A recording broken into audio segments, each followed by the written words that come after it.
এই পলিটিক্স জীবনের এমন এক তেতো সত্যি যা অনেক সময় বাইরের শত্রুতাকেও হার মানায়। গল্পের নাম অদৃশ্য দেওয়াল। অনিমেষ যখন ছোট ছিল তখন তাদের বাড়িটা ছিল কলরবে ভরা। ৩ ভাই, তাদের পরিবার আর বাবা মাকে নিয়ে একান্নবর্তী পরিবার। কিন্তু যতদিন যাচ্ছিল সেই কলরব ধীরে ধীরে ষড়যন্ত্রের ফিসফিসানিতে বদলে গেল। ১ ইটের বদলে পাথর।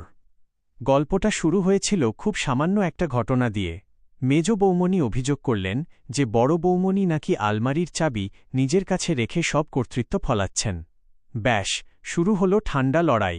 রান্নাবাড়িতে নুন বেশি হওয়া থেকে শুরু করে কার বাচ্চা বেশি দামি খেলনা পেল, সব কিছুতেই ঢুকে পড়ল রাজনীতি।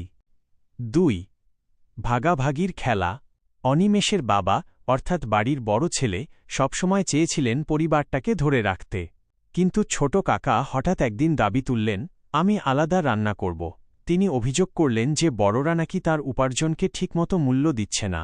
অথচ বাড়ির ভিত গড়ার সময় অনিমেষের বাবাই নিজের জীবনের সব সঞ্চয় ঢেলে দিয়েছিলেন। ৩ উৎসব যখন রণক্ষেত্র, পুজো বা জন্মদিনের মতো আনন্দের দিনেও চলত অদৃশ্য দাবার চাল। কে কাকে আগে প্রণাম করবে, কে কার দিকে তাকিয়ে হাসল না, এই নিয়ে চলত কাটাছেঁড়া। বাড়ির বড়রা যখন একদিকে বসে ধর্মের কথা বলতেন তখন বাড়ির কোণে কোণে চলত অন্যকে নিচু দেখানোর পরিকল্পনা।